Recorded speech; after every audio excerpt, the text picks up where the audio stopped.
We had some quarterback performances over the weekend that we wanted to break down in depth, so we got you for a while here today. And none more important to their fan base than Drake Maye, the number 3 overall pick of the New England Patriots, making his NFL starting debut. What did you see from Maye, and how should Patriots fans feel after his first start against the Texans? Well, I'll start with how they should feel. I think they should feel pretty good. I think when you watch him play yesterday, I think 2 things were evident. Number one, he's got good mobility, right? And, moved around really well. I thought extended plays from the pocket, kind of either subtly or escaping the pocket, keeping his eyes down the field and making some throws to me that were impressive. And then, number 2, he can push the ball down the field. Obviously the go route that they hit for the touchdown was beautiful. I mean, perfect throw, good location, good recognition of single high coverage, safety moving the other way. It's the green light to throw that football with some touch down the field. So I thought that was impressive. And then on top of it, I loved his toughness. I thought he hung in there. To me, it looked like he settled in the more he got hit. And I think that from a young player, seeing that early on, I think is really impressive. And I was kind of saying on our show yesterday, I disagreed with the timing of when they did this because, number one, I thought that the team around him hadn't changed from week 1 when they made the decision to go with Jacoby Brissett. And so, to me, I didn't kind of understand week 6. If you want to sit him and kind of let him develop for 2 or 3 months. But I thought he came out and he made the team better. He really did. And that's hats off to Drake Maye. I think Patriots fans should be optimistic. The issue is they just don't have that many guys that can separate. And that is the thing that you see as you watch the tape. So I thought he played well. I thought he played tough. I thought he made some really good throws. But it's going to be tough sledding because they don't have guys that separate versus man-to-man coverage. Matt, I obviously get to watch you every Sunday on NFL Today. You do a great job, and you just alluded to the fact that you did make the comment yesterday in the short amount of time you got to talk about it. You said, look, I didn't agree with the decision, but he went out there and played. And the thing that stood out to me in your comments were they're driving the football down the field. I know you just talked about it again.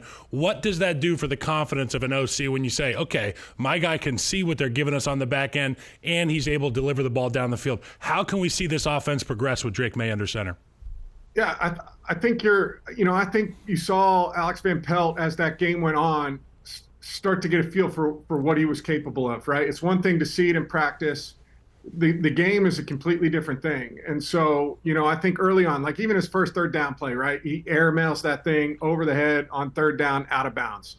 Kind of looked like, okay, I'm in here, I'm in the pocket. Let me just get it out of my hand and let it rip. And then he throws the pick kind of early in that game too, where it sails, it's a little bit high, overthrown, and kind of right into the defender's hand. But I think then you saw a little bit later, okay, I'm going to move a little bit. I'm going to find the checkdowns. I'm going to hang in there. There was a 3rd down in the 2nd quarter where he slid a little bit, found the little crossing route, dumped it out, they convert. There was a flat route that he threw later in the game where he hung in that pocket, slid left, and then had the presence of mind to find a flat that was wide open way to the right. And to me, I think those are the things as a coordinator you see, okay, all right, I can start to open up the play calls here a little bit. And from there, I think you saw them start to push the ball down the field a little bit more. And I think that's something that is only going to improve for them as they get going. It's going to be tough sledding. Like I said, they don't create a ton of separation. But I really think, looking at it now, if he can survive, right, he's going to learn to throw into tight windows. And that is what you have to do in this league. You've got to have excellent ball placement and throw guys open and use leverage of defenders, and body position to get completions. And he's going to have to do that. And I think he's going to get better at it as the season goes on. It's definitely something I think we saw on his tape at North Carolina that it is his very first NFL start. And I do think his accuracy, if there's anything that I point to and be like, that was probably an issue, is he missed a number of throws that he probably wants back. Finishes 20 of 33, 243 yards, 3 touchdowns, 2 picks. I'm going to put you on the spot.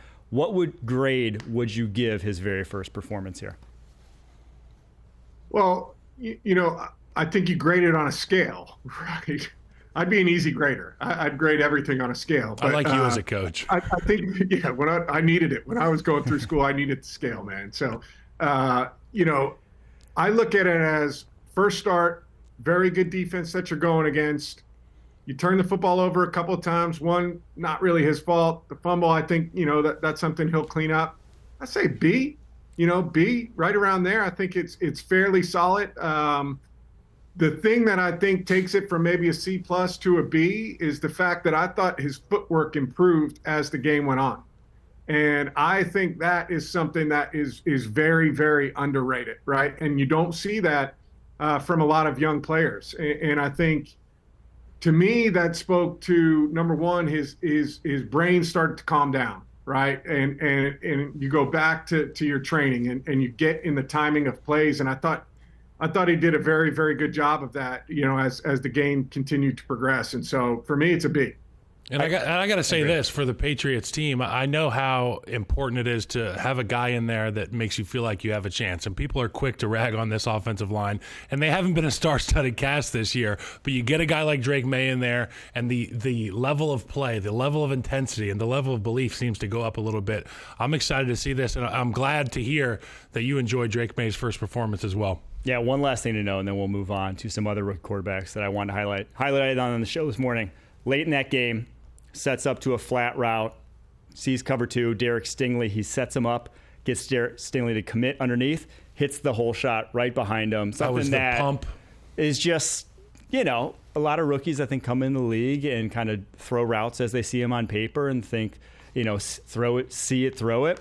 That's a guy setting up his man to go make a play. Another guy who's setting up his receivers to make plays. He gave him the tiny Troy, the little head and shoulders, man. Yeah, just a little bit, and then drive that behind. That's Derek Stingley. So my older brother used to do to me across the back seat. He'd be like, "I'm gonna get you, dude."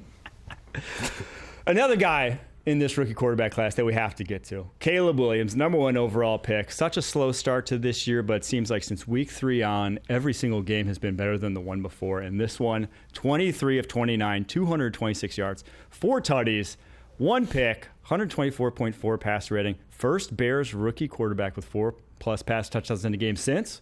Kyle, you got this one? Mitch Trubisky? Cade McNown in 1999. Matt, what did you see from him in this, and have you seen from him throughout the course of the season and his growth so far? Yeah, so this kind of goes to what we were just talking about. Like, I think letting the guy go from the start, right, and the growth that you're going to see as the year goes on. I think, if you would have graded Caleb out in the first 2 weeks, I don't think he's getting a B. I think the grade is probably much lower, but you've seen a guy start to settle in. I think you see a guy that the confidence is building. I think Shane Waldron, excuse me, I think Shane Waldron is getting a much better feel for who Caleb is as a player and how he processes and how he sees. And I think he's been patient. They probably put a little bit too much on him at the beginning, but I think in doing that, they found what works and where he can operate his best. I think his accuracy down the field is much improved in the last 3 weeks than it was at the beginning of the season. And I also think his timing, right? The ball coming out of his hands on time is so much better than it was earlier in the season. So I think he's seeing it better. I think he's more decisive. I think he's more accurate. And I think that speaks to him being much more comfortable 6 weeks into the season than he was week 1. Yeah, I mean, he does look so much more comfortable now, Matt, to your point. And I think you hit the nail on the head when you brought up Shane Waldron, and that, you know how important that OC is to the relationship and the success of these quarterbacks. One thing that I've seen this Bears team do is have a commitment to protecting Caleb. Also, having more of a smash mouth approach in the run game. It's opened things up for Caleb Williams. The offensive line, admittedly, they were not very good at the beginning of the year. They've switched some things up. They've got Matt Pryor in there at right guard, former Colt now. With Darnell Wright, huge guys on the right side. It's such a confidence boost to a quarterback when you know that your team can run the football a little bit too, Matt, I would imagine. Oh, my gosh, yeah. I mean, it makes such a difference, when you're playing from in front of the chains, right? And so if you can get 3-4 yards on first down and you're 2nd and 6 or less, to me, that just it keeps the defense on its toes, right? They're not just pinning their ears back and rushing, which makes your life as an offensive lineman so much easier. And I think the other thing is too, like Caleb getting more comfortable under center with some of what they're doing, right? That's a challenge, for guys coming from systems where they play primarily in the gun, right? And so there's a rhythm, there's a timing to your drops, there's a rhythm to turning your back, right, in play action, where I think he's getting better. They had the little double screen that was from the gun the other day, where he pumps left, goes back right. They've got a free runner. He kind of climbs up, finds Cole Kmet down the middle for the touchdown. So, to me, it's a combination of all those things. I think scheming it up, finding the right combination of guys up front, him getting more comfortable under center, all of those things are benefiting their offensive line.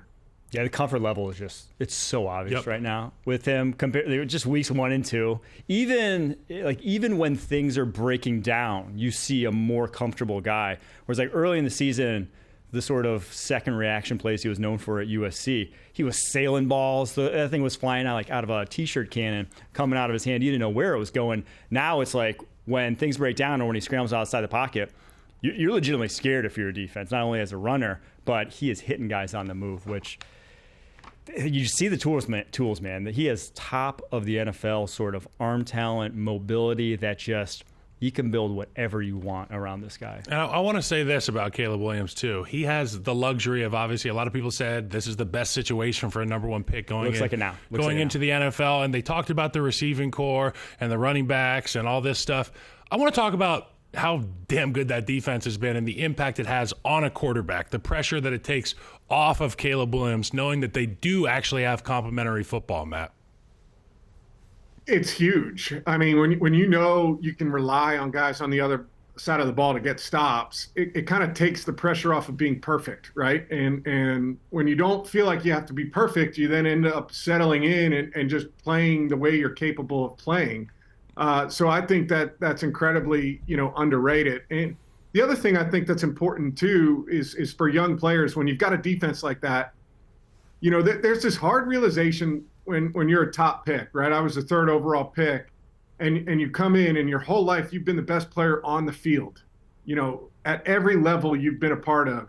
And then all of a sudden, maybe you're not, maybe you're not every week the best guy. There's, you might not be head and shoulders better than everybody you're going against. And being okay with that, right? And knowing you've got guys on the other side of the ball that can step up and make plays if we're struggling. I think that's a massive thing for young players to realize. So I think it's been beneficial for them for sure.